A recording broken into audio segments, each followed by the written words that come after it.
Kalau kita bicara konteksnya dia belum cukup umur, nah di situ hukum yang kita lihat bagaimana penegakannya harus, bagaimana edukasinya jangan sampai terjadi. Karena kita bicara penyakit yang mereka oke-oke aja. Walaupun tenang dok, jujur, waktu itu anak gue iya nggak ya? Itu pasti ada. Oke. Ya tapi ya balik lagi saya bilang syukur alhamdulillah udah lewat masa itu. Tapi dengan melihat angka-angka yang sempat kita sharing ya dok di luar ini, itu yang buat saya ini nggak bisa. Gejalanya apa? Itu tampak pada alat kelaminnya. Contoh. Pada penis nih, kalau gonore kencingnya ada keluar nanah. Pada HIV Ibu Devi, pada gejala awal alat kelaminnya tuh baik laki maupun perempuan apalagi laki itu nggak ada. Tidak ada indikasi apapun. Nggak ada tahu-tahu nanti 10-15 tahun udah jadi AIDS aja. Apakah kita mau menutup mata dengan semua itu, semua bisa go ahead dan benar-benar kita yang ada generasi cemas.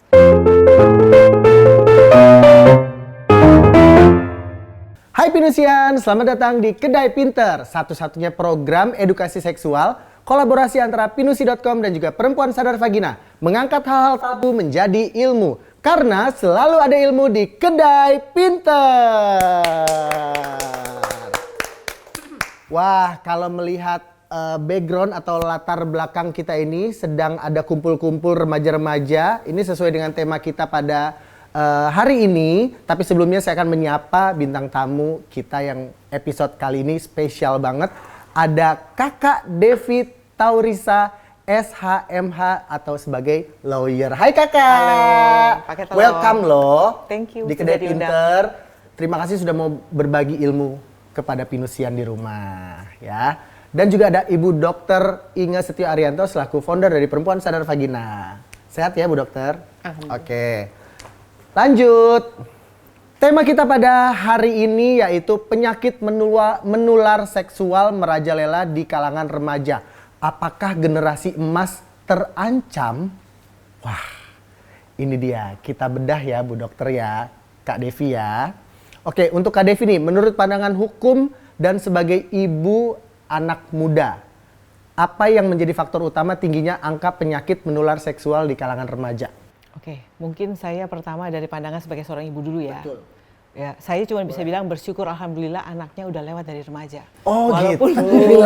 anak saya yang terbesar 27, yang kecil 24. Oke. Cuman pada saat tahu angka tersebut, walaupun tenang dok, jujur, waktu itu anak gue iya nggak ya? Itu pasti ada. Oke. Ya tapi ya balik lagi saya bilang syukur alhamdulillah udah lewat masa itu. Tapi dengan melihat angka-angka yang sempat kita sharing ya dok di luar ini, itu yang buat saya ini nggak bisa. Ini nggak bisa, karena kalau kita hitung dengan usia sekarang, pada saat nanti Indonesia emas, selesai. Kita nggak ada lagi emas-emasan, gitu kan. Oh, cemas yang ada ya? Cemas, Bukan emas, tapi cemas. Cemas yang ada. Itu dari segi pandangan sebagai ibu. Jadi memang waktunya kapan? Sekarang kita harus segera dilihat di mana pasalnya, di mana urusannya, korek gitu loh. Tapi kalau dari segi pandangan secara hukum, itu yang saya bilang lama nih kalau ngobrol. Mungkin balik lagi, kalau kita bicara penyakit seksual, berarti kan karena ada hubungan badan. Kan nggak mungkin dong halo-halo. Iya, sendirian nggak mungkin. Kan? Kalau kita bicara konteksnya dia belum cukup umur, nah di situ hukum yang kita lihat bagaimana penegakannya harus, bagaimana edukasinya jangan sampai terjadi. Karena kita bicara penyakit yang mereka oke-oke aja. Lain kalau cerita kekerasan. Kalau kekerasan walaupun mereka di bawah umur, memang ada undang-undang khusus perlindungan perempuan dan anak, itu pelecehan seksual termasuk di sana. Oke, bahkan pernikahan dengan umur yang di bawah usia remaja atau dewasa pun nggak boleh kan sekarang kan ya. Maksudnya umur 12, 13, ada yang udah menikah umur segitu tapi kan berarti nggak boleh dong harusnya ya, Kak ya? Karena balik lagi gini, kalau ini mungkin akan menjadi masukan untuk kita semua ya dengan fenomena yang sekarang ada. Karena undang-undang pelindungan anak yang sekarang ini, itu memang kita bicara mengenai kekerasan seksual. Belum sampai menyentuh pada saat hubungan itu suka sama suka. Padahal kan balik lagi, kalau mereka belum usia dewasa, lebih jauh lagi kita bicara secara agama, mereka belum halal, oke? Mereka tidak boleh lakukan itu kan? Artinya kan ada pelanggaran di sana. Nah tapi hukum kita belum masuk ke sana. Oh gitu. Nah itu tadi, jadi kalau saya bilang, kalau kita bicara penyakit seksual berarti mereka berhubungan, ya kalau suka sama suka, di sini kita mesti cari di mana supaya ini nggak lagi. Karena kalau kita hanya bicara, mereka lakukan di tempat yang kita tidak tahu, tidak mengganggu halayak, tidak mengganggu keseriusan umum, kita nggak bisa apa-apa. Apakah kita mau menutup mata dengan semua itu, semua bisa go ahead dan benar-benar kita yang ada generasi cemas. Iya betul, bukan emas ya. Bu Dokter, bagaimana gejala awal penyakit menular seksual atau PMS yang harus diwaspadai remaja? Mungkin ciri-cirinya Gejala atau awalnya. kondisinya. Yang pastinya saya ulangin lagi, saya nggak bosan-bosan. Tadi Ibu Devi sudah mengatakan yang namanya penyakit hubungan seksual itu lewat hubungan badan. Betul. Pasti si remaja ini sudah pernah melakukan hubungan badan, itu dulu yang pertama. Yang kedua, yang namanya PMS kan macam-macam ya, Kak J. Ada klamidia, ada sifilis, ada gonore, kutil kelamin, HIV. Nah ini gejalanya apa? Itu tampak pada alat kelaminnya. Contoh.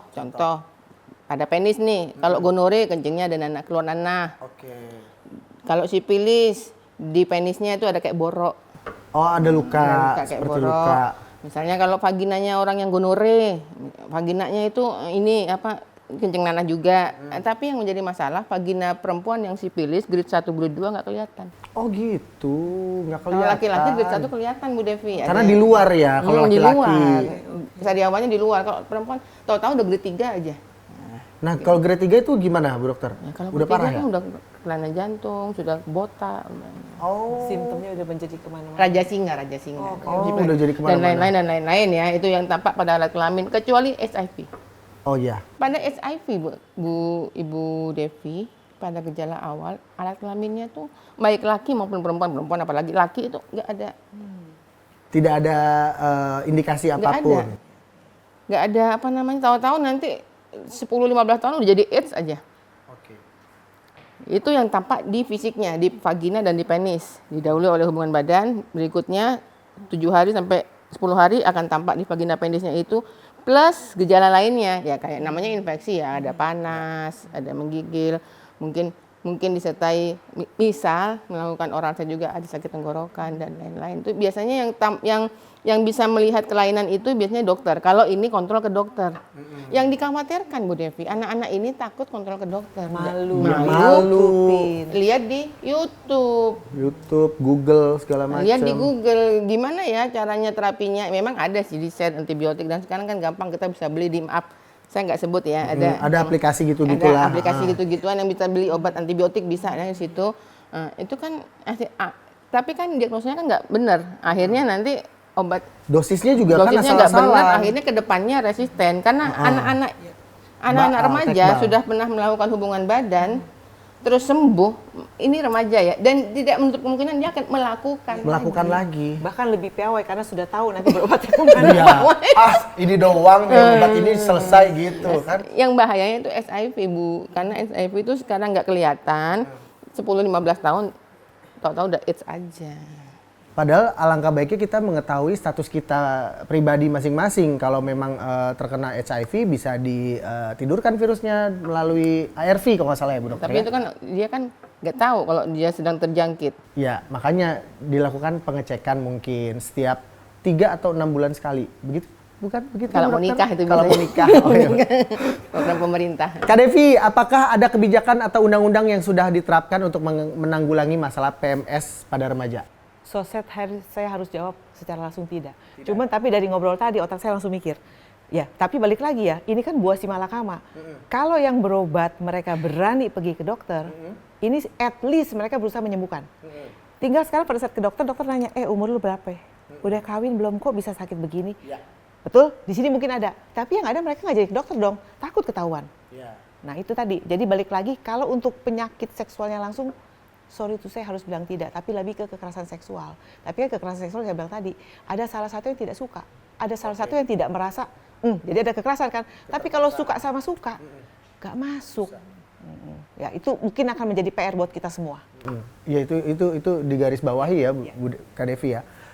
Bu Dokter, apa metode pencegahan PMS yang paling efektif bagi remaja? Kalau nggak mau kena PMS, yang pasti kalau untuk remaja ya, kita ngomong remaja, ya jangan berhubungan badan.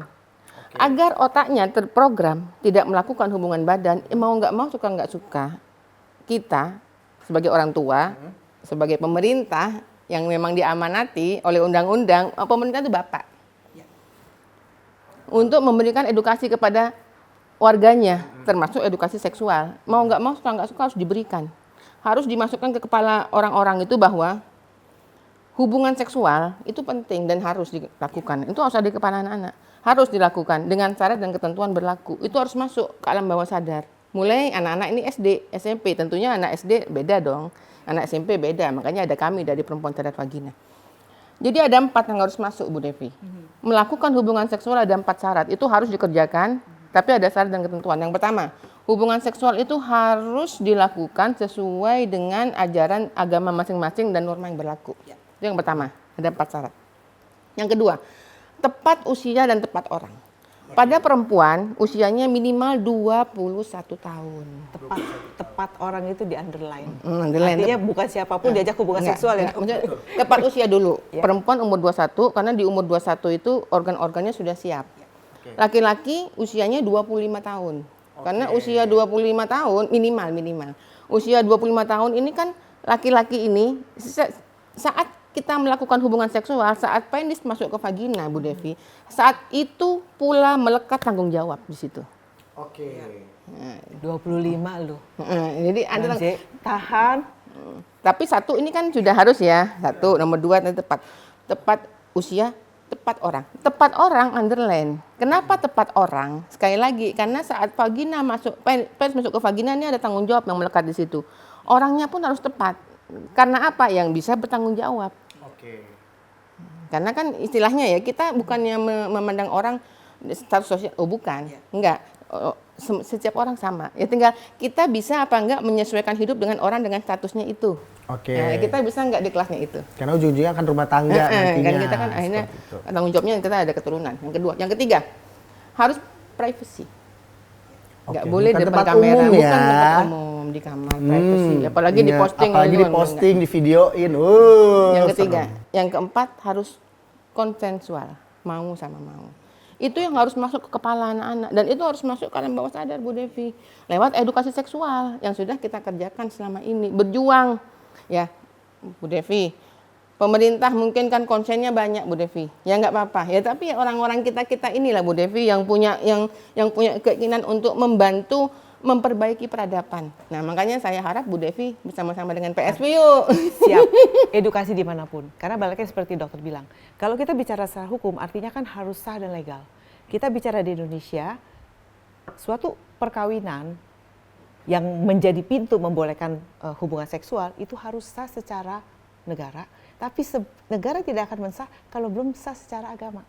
Nah jadi secara agama disahkan dulu, baru secara negara itu baru kita bicarakan ini yang hal dan tepat nomor 1 dan nomor 2 yang tadi dokter Ing sampaikan. Oke. Agama dan norma. Nah selama ini aku mau tanya deh pribadi, Kak Devi selama ini pernah mendampingi korban atau mungkin pelaku atau apa tentang kekerasan seksual? Mendampingi secara langsung belum, tapi kebetulan kami ada satu komunitas. Saya pernah melakukan suatu riset kecil yang saat itu memang kondisi pandemi, banyak kita harus tinggal di rumah. Ternyata angka saya riset saya dalam kelompok ini memang tidak besar, jadi kami hanya mengumpulkan data dan menganalisis data tersebut.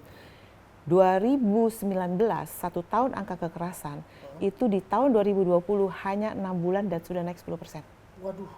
Apa artinya? Yaitu tadi yang seperti dokter sampaikan, edukasi itu harus penting. Jangan mentang-mentang laki-laki dia lupa kalau dia bapak, dia nggak keluar, yang dia lihat istrinya lagi nggak bisa, anaknya pun dihajar. Simpelnya demikian. Jadi itu semua yang membuat pada saat dokter ingat, ayo, karena itu menjadi concern kita semua. Nah start dari situ dan ternyata jangan sedih, nggak cuma Indonesia dok. Dunia. Kita juga punya berbandingkan dengan beberapa, kita buat studi, yes, karena memang itu tadi ya. Pandemi tadi, edukasi tadi, karena laki-laki yang seperti dokter bilang gampang sekali dengan ini, jadi edukasi itu yang paling penting. Jadi masing-masing dari kita, masing-masing remaja kita tahu, yes-nya di mana, no-nya di mana, where, dan how-nya bagaimana. Do and don't-nya ya. Do and don't. Ya, tapi kalau kita kan biasanya kalau dibilang don malah pengen ya dok. Tapi kan makin dilarang makin di endorse. Satu lagi nih pertanyaan Kak Devi, sebagai seorang ibu nih, apakah Bu Devi merasa sekolah memberikan pendidikan seksual yang cukup untuk anak-anak di sekolah anak Kak Devi mungkin? Mungkin tidak mewakili semua ya, tapi saya berangkat dari kemarin kita ngobrol-ngobrol, jadi otomatis flashback setelah saya kasih tahu dokter Inge, angka sekian, aduh perasaan dulu, aduh ketahuan umur ya, zaman kita itu dulu SMP itu masuk tuh dari salah satu perusahaan pembalut, yang laki-laki pada keluar nggak boleh, dan inget banget ya, walaupun dulu kan ingatnya cuma kita malu-malu terus kita dapat, yang cowok-cowok pada ini, tapi di situ kita diajar bagaimana reproduksi, bagaimana kita membersihkan diri, bagaimana kita melindungi. Nah kalau ke sini sebenarnya kan ya mungkin balik lagi zaman udah beda. Itu ada atau tidak ada, tapi itu bukan datang pertama. Kalau kami dulu kan bentuknya mau itu yang pertama. Nah mereka sekarang remaja sekarang yang mengajar yang pertama ini. Ya, sosial media. Yes, jadi memang sebagai orang tua itu harus sering-sering kita udah bukan momennya ngajarin harus kau begini, tidak boleh begini, tapi mungkin ngobrol, discuss gitu loh. Bahkan cerita ya dikit ya, anak saya bilang apa? Tahu nggak katanya, perbendaharaan gue yang kotor-kotor tuh dari emak gue. Dia bilang, mendingan mami ajarin daripada kamu di luar. Karena saya mengalami, malu ya dok yang kemarin cerita, saya percaya bahwa saya keluar dari puser. Mak gue. Oh, keluar dari Beliau Ya Allah. yang well educated. Iya. Makanya saya kalau Seorang sekarang lawyer loh. Percaya dari dulu. puser. saya baru tahu itu 4 SD dan saya masih ngotot ke teman-teman, enggak, mama gue bilang gue lahir dari puser. Nah itu ya saya nggak mau anak saya, cuma balik lagi ya, zaman juga berbeda, at that time kan, ya kan muka gue nggak pego-pego banget ya, itu percaya, apalagi anak sekarang, karena mereka semua ada di mereka, sosmed. Zaman dulu pertama hanya apa ya, sebelum Facebook apa tuh, sekarang Friendster. yes, sekarang apapun ada, jadi memang ya sebagai teman kita ngobrol, ayo mau tanya, mau jorok-jorokannya, hayo dengan kita sendiri, supaya mereka tidak dapat arah yang salah. Jarang-jarang ada ibu seperti ini juga ya. Di luar sana tuh ada juga ibu yang masih kolot, yang dikit-dikit anaknya ngomong, "Mah, ini balon tiup dede." Dibilang ini balon tiup, padahal kan bilangnya penis dede, harusnya nggak apa-apa harusnya. Berarti harus ajak kenal sama dokter Inge. Iya, itu dia. Makanya Kak Devi begitu, Bu, saya ini founder perempuan cerdas vagina. Wah langsung keren, langsung ini yang pintar, open mind. Buat saya hanya satu, mungkin tidak mungkin lah dengan level pendidikan apapun setiap ibu pasti concern dengan anak-anaknya. Tapi masih banyak dari kita tadi dia bilangnya balon. Tapi ini suatu pergerakan apapun nih, atau ormas atau forum sudah memakai berani menyebutkan V, tidak pakai tet atau titit, itu saya salut. Dan kita butuh yang kayak gitu kok, jangan cuma ngomong-ngomong yang gerak nyatanya ini. Salut dokter Inge, makanya saya di kapan pun, ayo. Asik, mantap. Bu dokter, bagaimana pengaruh PMS terhadap kesehatan jangka panjang jika tidak diobati dengan tepat? PMS kalau nggak diobatin, PMS hubungan badan laki-laki perempuan. Saya mau kembali lagi tadi ke Ibu Devi. Bu Devi kan tadi mengatakan zaman COVID kemarin tuh banyak, ternyata selama 6 bulan aja angka kekerasan dalam rumah tangga tuh meningkat dan pelakunya banyak laki-laki. Karena istrinya nggak ini, akhirnya anaknya. Memang Bu Devi, bedanya laki-laki dan perempuan. Kita kalau kami dari PSV itu kami semuanya berdasarkan ilmu kedokteran dan semuanya memang lewat real. Jadi bukan apa yang ngawang-ngawang. Dari ilmu kedokteran, otak laki-laki dan perempuan berbeda, Bu Devi. Kalau kita, Bu Devi, sampai usia berapapun kita masih mau belajar dan mau menerima pendapat orang. Itu memang otak perempuan seperti itu. Otak laki-laki enggak, Bu Devi. Jadi kita sampai gigi copot, mau maksakan laki-laki untuk mengerti perempuan, istrinya, itu susah. Bukan generasi, tapi memang medis ya dok ya. Ini medis, beda sama teman. Sebagai teman baik, sebagai pasangan belum tentu. Beda, karena ada 4 pilar yang tadinya. Maka dari itu kami di PSV, Bu Devi, memberikan edukasi bagaimana seharusnya laki-laki kelak saat menjadi suami itu, bagaimana dia bersikap, harus mau menahan 4 pilarnya ini, itu harus masuk sebelum anak ini berusia 20 tahun. Laki-laki sebelum usia 20 tahun masih bisa di framing isi kepalanya, Bu. Itu ini secara medis otaknya. Kalau lewat 20 tahun mau diajarin sampai gigi ompong, apalagi istrinya sampai berani istri itu ngajarin suami, kekerasan. Nah, di situ salahnya Bu Devi. Karena memang perempuan tuh maksakan laki-laki harus sesuai dengan maunya dia. Laki-laki menang tenaga. Ya akhirnya kita jadi korban. Ya makanya kami di PSV itu ya. Sekarang kembali lagi ke pertanyaan ini.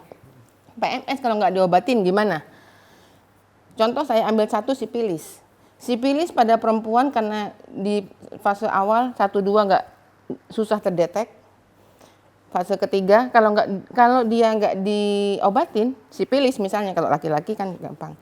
Kalau nggak diobatin, gangguan jantung, rontok, bahkan bisa sampai kadang-kadang tuh lupa Bu Devi siapa. Tapi kalau uang tetap inget. Duit inget. Itu sipilis. Sekarang HIV. Ini tadi saya sudah ambil Raja Singa. Sekarang HIV. HIV Bu Devi kalau nggak diobatin jatuh ke AIDS Bu Devi. Andai kata remaja sekarang berusia 15 tahun Bu Devi. Indonesia Emas itu tahun berapa ya Bu Devi? 2045 ya Bu Devi. Nanti di tahun 2045 itu kan harusnya dia usia-usia 30-an kan harusnya. Jadi kalau dia sudah kena HIV, lah dia kan sudah sakit, dia kan mau nggak mau, suka nggak suka harus minum obat seumur hidup. Itu kalau terdeteksi. Kalau enggak kan ke AIDS mati, ya enggak? Ini jadi beban untuk keluarganya. Kalau kena HIV harus minum obat seumur hidup dan pemerintah diamanahi oleh undang-undang harus memberikan obat ARV kepada pasien-pasien HIV itu gratis seumur hidup. Tahun 2022 Bu Devi, itu pemerintah menggelontorkan uang 2 triliun untuk ARV. Nah itu 2 triliun itu kan bisa untuk pakai program makan gratis, makan siang gratis ya. Kita beli telur ayam berapa ini ya? Stunting lewat udah. Dok, itu kan berarti kan artinya kan yang bersangkutan, belum penularannya. Itu gimana dok? Karena ini Mohon maaf Ibu, boleh minum dulu sambil minum. Thank you. Bu Devi, maaf saya potong. Saya baru kali ini Bu Devi lihat ada tukang gorengan, pakaiannya keren, sepatunya gini. Jangan-jangan dia selain gorengan dia punya bisnis lain ini. Kayaknya ordernya gak langsung deh. Ini beli jualan lagi. Sombong banget ya. Beli dijual lagi. Sekarang kembali lagi. Tadi Kak Jeje tanyanya apa Kak Jeje? Apa tadi? Bagaimana jika tidak diobati? Ya. Enggak. Ya, bagaimana sih? Jika tidak diobati. Diobati. Ya, akan jatuh ke AIDS, akan jadi beban keluarga. Akan menjadi beban negara. Akan menjadi beban negara, belum lagi stigmatisasi.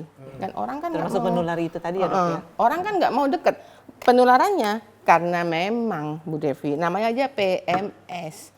Penyakit menular seksual. Kalau nggak mau tertular, jangan melakukan hubungan seksual.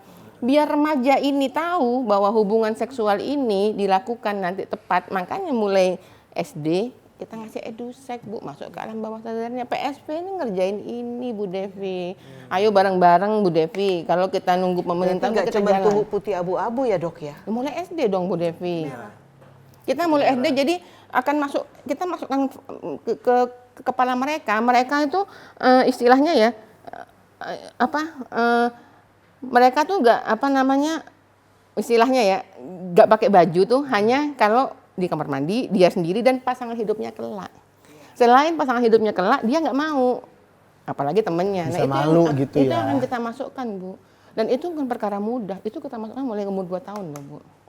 Nah saya ini selama ini kami itu sudah 5 tahun Bu bergerak, 5 tahun lebih mau 6 tahun. Ibu baru dengar ya Bu ya PSB. Kemarin waktu pas ketemu langsung aku kaget.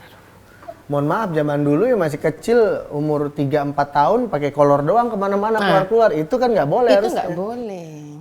Mulai umur 3 tahun harus diajarin masuk kamar mandi. Nah, jadi nanti akan terframing di kepalanya, dia akan malu. Itu Bu dokter, saya umur 3 tahun coba pakai celana dalam dulu, gedenya, di klub begitu kan. Gede nggak tahu malu. bukan nggak tahu malu, mengenang masa kecil. Mengenang masa kecil. Ya ampun. Kak Devi, gimana pendapat kakak tentang peran media dan teknologi dalam penyebaran informasi terkait PMS? Media, teknologi itu hal yang sangat penting. Buat apa? 1, memberantas, 2, menularkan. Tergantung bagaimana kita menggunakan media. Tergantung pilihan dari si pengguna. Memberantas, edukasi buat podcast seperti ini. Amalannya gede nih, ya kan? Pasti walaupun yang, apaan sih? Satu saat mungkin kok kayaknya gejalanya seperti yang dokter bilang ya. Dia nonton sendiri. Nah, di situ kita dapat keberuntungannya. Tapi balik lagi, bagaimana itu juga menjerumuskan, bagaimana semua bisa. Please lah kalau udah di blok jangan pakai VPN untuk menembus. Nah itu tadi. Apalagi pakai aplikasi-aplikasi yang banyak cewek-cewek nakalnya kan? Jadi balik lagi sebenarnya ada edukasi dalam berbagai kesempatan, mulai dari yang terkecil keluarga sampai podcast. Ya kalau kita bicara, hey pergi sesuai KKN, anak sekarang kayak nggak masuk ya dok. Nah, tapi minimal ya katakanlah kalau besok Mbak Jeje ke klub nih, ya kita boleh. Ingat loh kata dokter Inga gini-gini, boleh, pahalanya besar kok. Iya. Boleh, pasti selalu.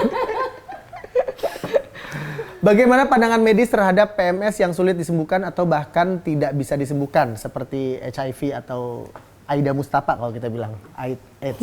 Gini, selama ini kan banyak orang ya Ibu Devi, Kak JJ, sama pasien-pasien HIV itu di stigma. Jadi dijauhin, nggak mau salaman, nggak mau pelukan, terus dari kerjaan dipecat-pecatin. Nah, jadi kita harus tahu juga yang namanya PMS itu penyakit yang menularkan lewat seksual. Jadi kalau nggak mau tertular, jangan melakukan hubungan seksual. Kalau cuma salaman, pegangan begini nggak tangan, apa-apa ya, Dok, ya? gandengan, nggak apa-apa, nggak ada masalah. Ya nggak boleh, jangan melakukan hubungan seksual. Hati-hati ya, teman-teman nggak mau deket misalnya, nggak mau deket sama orang yang HIV, tapi masih seks bebas sama yang di luar sana. Yang di luar sana tuh belum tentu terbebas dari HIV. Belum tentu dia belum tentu dia nggak terjangkit sakit atau loh. tidak, iya betul. Dia bisa bilang nggak sakit karena dia belum tes. Iya. Coba tes, tahu naudzubillah positif. Ya, kelihatan bugar apa segala macam belum tentu. Jadi intinya kalau nggak mau terkena penyakit medis yang ditularkan lewat seksual, jangan melakukan hubungan seksual. Jangan jauhi orangnya, tapi jauhi penyebabnya. Jangan jauhi orangnya, tapi jauhi penyakitnya. Penyebabnya gitu ya. Yes. Teman-teman, jauhi narkoba, dekati waria. Oh enggak ya? Lebih parah lagi, nanti kita ditusi waria beli narkoba. Ada. Nggak boleh. Nggak boleh ya. Kak Devi, apakah generasi emas bisa terwujud jika di zaman sekarang angka PMS di kalangan remaja aja sangat tinggi? Bagaimana nih menurut dirimu? Tidak mungkin. Tidak mungkin ya? Tidak mungkin. Kalau ditanya tanpa PMS, insya Allah iya. Makanya kita semua berjuang untuk itu. Tapi kalau PMS terhitung ya. Jadi kita bukan sulap-sulap atau omon-omon. Terhitung berapa usia remaja saat ini, berapa at that time. Kalau mereka semua tidak bekerja, kalau mereka semua ibarat kata yang dokter sampaikan tadi, selesai. Generasi Selesai ya? cemas. Generasi cemas, iya. Kacau ini negara. Pasti. Dan kita kehilangan kesempatan ya. Betul. Gitu aja. Kita nggak bisa bersaing juga sama negara luar segala macem. iya. Aduh. Jadi kalau kita semua nggak inginkan itu terjadi, ayo semuanya. Semuanya harus sadar dengan Sadar vagina sadar dong. vagina, Sama ya. kita sama PSP bareng. Saya juga sadar Penis. kalau saya sadar penis ya. Ngomong takut hari salah. ini kita kalau kita bicara spesies yang jauh berbeda loh. Orang hukum bisa duduk sini ngomong begini. Dokter Inge mungkin profesi. Tapi seorang Mbak JJ yang artinya saya harus ngomong ini pemerhati loh, dan ini judulnya yang concern. Nah ini ketika bisa duduk bukan hal yang mustahil, yang lain juga. Dan generasi sana akan melihat, oh iya ya gitu loh. Whatever lah, silakan kalau mau happy yang penting dengan baik. Satu lagi, saya pelaku juga. Enggak Bu Devi, selama ini kan kita kalau ngomong vagina, penis yang ada stigma. Nah, tapi kalau di Kedai Pinter ini kita ngomong vagina, penis semuanya apa untuk kemaslahatan dunia akhirat. Betul. Ya, dan orang pintar yang ada di sini. Keren. Termasuk Kak Devi. Ini bukan podcast omon-omon ya. Bukan, Ya. sorry. Ini daging semua isinya. Ya. Oke, kesimpulan dari Dokter Inge selaku founder dari Perempuan Sadar Vagina, silakan. Kesimpulan, kalau kami dari Perempuan Sadar Vagina selalu aktif memberikan edukasi seksual kepada seluruh, baik pemilik vagina, pemilik penis di semua usia, mulai dari 2 tahun sampai akhir hayat. Yang harus kita masukkan ke kepala orang ya Bu Devi ya, karena tadi kita sudah katanya remaja, tapi kan jangan salah Bu Devi, kita pun juga bisa juga kena penyakit penyakit seksual. Maka dari itu ini saya secara general. Mau nggak mau, suka nggak suka, kita ngasih edusek agar mereka nggak tertular PMS, yaitu caranya apa? Yang pertama, abstinen, ABCDE. Jadi abstinen ini tidak melakukan hubungan seksual sebelum sah menurut hukum agama dan hukum negara. Abstinen. Yang kedua, be faithful, setia pada pasangan. Hanya lakukan hubungan seksual dengan pasangannya yang sah dan halal saja, biar nggak terkena PMS. Ya. Kalaupun terkena PMS, trackingnya gampang. Nah kan, oh ya berarti pasangannya. Kalau dia suka seks bebas ya kan, yang mana yang nularin ya? Nggak sesuai. Diagramnya tarik panjang. Yang ketiga, kita nggak bisa munafik juga. Di luar sana nggak sedikit juga orang yang walaupun sudah menikah suka seks bebas. Makanya kalau bisa safe sex, pakai kondom. Yang keempat, no drug. Jadi obat-obat suntik apa biar nggak tertular HIV/AIDS. Yang kelima, edukasi. Jadi edukasi itu harus terus. Karena apa? Di luar sana itu, Kak JJ, hal-hal yang negatif itu banyak. Jadi kalau kita tuh sudah tereduket, sudah terbiasa, jadi mau nggak mau terframing dalam bawah sadar, begitu ada yang negatif langsung, itu sudah otomatis. Jadi mau nggak mau ABCD. Gitu. Oke, pesan dari seorang ibu dan seorang lawyer untuk Pinusian terhadap PMS atau penyakit-penyakit menular seksual bagaimana? Seperti Kak Zizi sampaikan, ini daging. Kebiasaan yang salah bukan artinya kebenaran. Jadi apa yang Dokter Inge sampaikan hari ini adalah berguna buat kita semua, buat keluarga kita. Jadi nggak usah sungkan, nggak usah malu. Kalau memang hari ini kok kayaknya nggak benar ya, segera belok. Supaya kita sama-sama melangkah menuju Indonesia Emas. Kalau nggak sekarang kapan lagi ya, Bu Devi ya? Dimulai dari sekarang, karena masa depan kita semua itu dimulai dari hari ini. Karena hari ini akan menjadi sejarah di masa datang. Betul. Terima kasih Lalahi, 22 tahun Indonesia. Terima kasih guys, Pinusia terima kasih. Jangan lupa di like, share, dan subscribe, juga di komen. Terus ada mau tema apa yang mau kita angkat, langsung aja tulis di komen. Sampai ketemu lagi. Wassalamualaikum warahmatullahi wabarakatuh. Bye-bye.